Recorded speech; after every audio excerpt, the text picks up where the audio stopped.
morning and welcome to the full review of the New Balance 860 version 11, the Stability King. Now roll the beauty shots.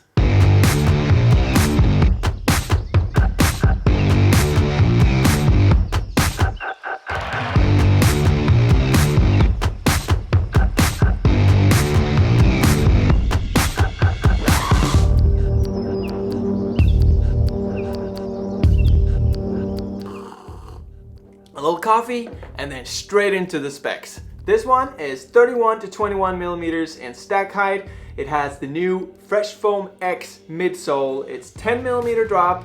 It's 340 grams, so a little bit heavy. It is true to size, but maybe a little bit more narrow than the last version. This one has a little bit of a different upper, a little bit of a heel flare, a little bit less holes in the upper, so it's a little bit more narrow feeling. And then it has the midsole Fresh Foam X. And that's kind of a big change when it comes to the 860 because it's been kind of the same thing for a long while and people have been loving it. Now, before we go into the full review, remember to like and subscribe so I can become the runner YouTube king in the world. Come on, help me out here. Now, let's go straight into the fit. So this shoe is a little bit different. It has this new heel, and the problem with these heels is that for people who fit them and people who like how they fit perfectly. But then there's a lot of people who don't like how this is shaped because their heel is completely different. And that's where I see a big drop off in people liking a shoe compared to older versions which had a heel that was more adjustable. For me, this heel really fits me well. I feel like I get a really good heel lockdown. It really works for me. But I've seen a lot of people put it on and it sort of doesn't work. And that's because it's so specialized.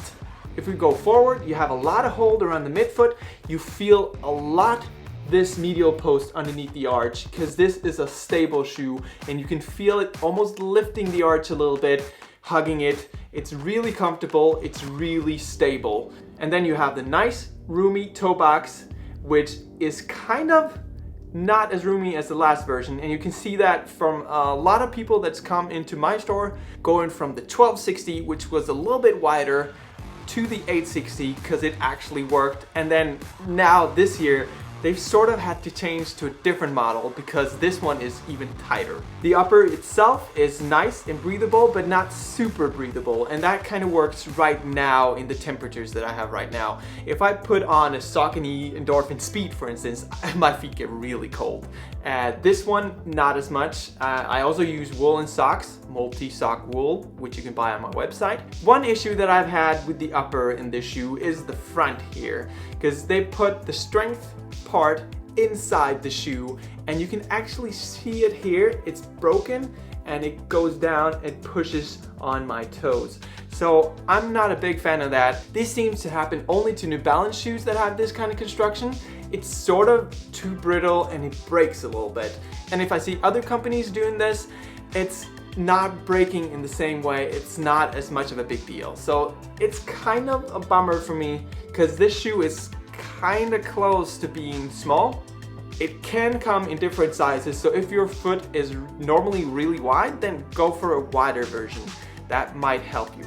The lacing is super nice. I haven't had any problems adjusting anything, making the shoe fit perfectly. I haven't used these extra holes because I don't need them because the heel really locks down and feels comfortable. And this is also what I see at our store when it comes to this shoe.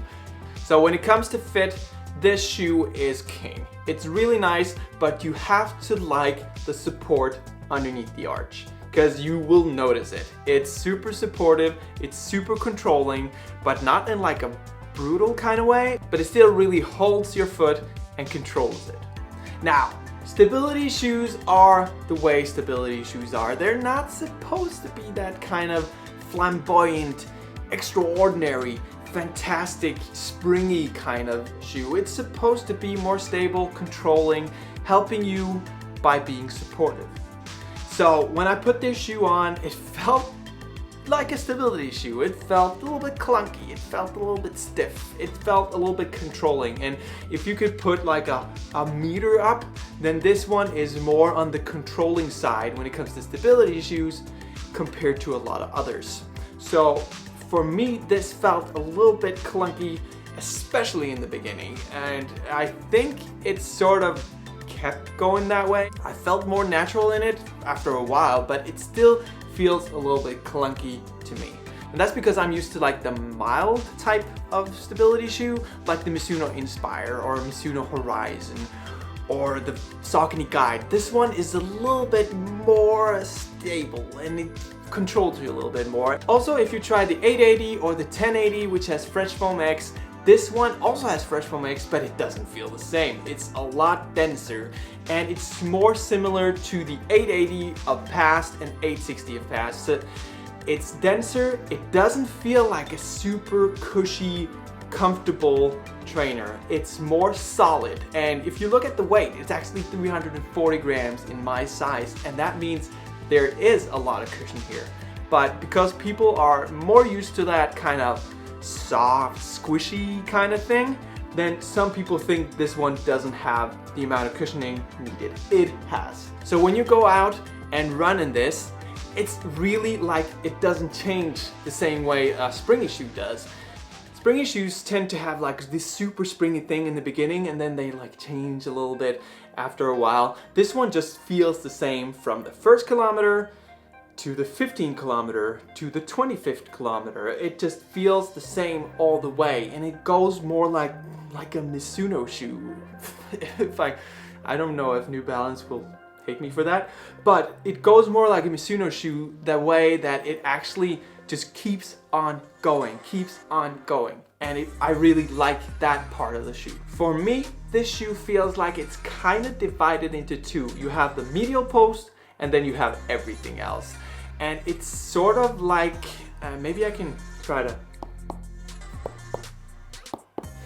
There's sort of a difference in the density, like a big difference. I know there's supposed to be a difference, but a big difference that actually makes it a little bit clunky to run in.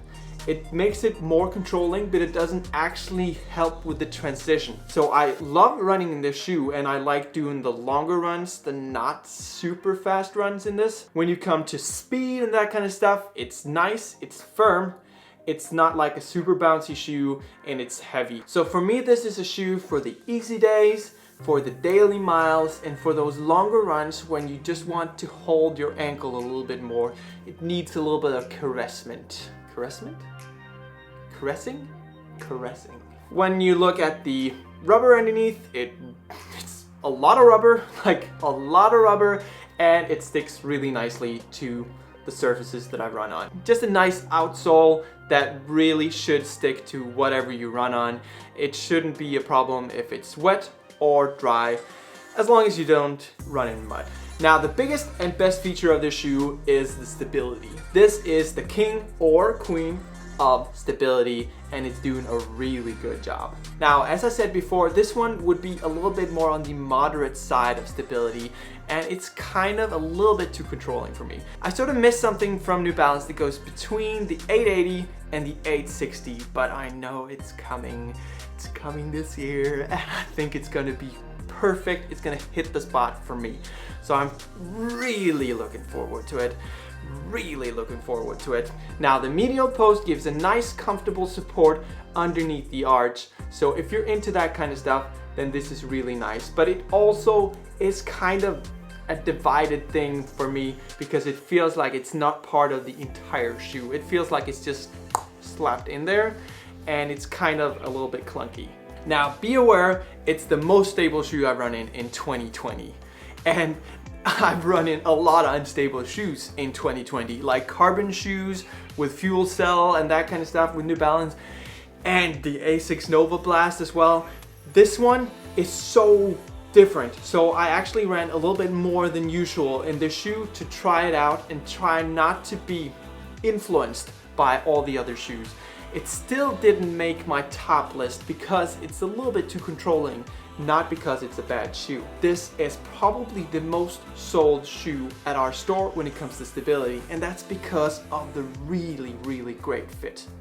People love having this shoe on. A lot of people like the stability this shoe gives. Now, to summarize, it has a great fit.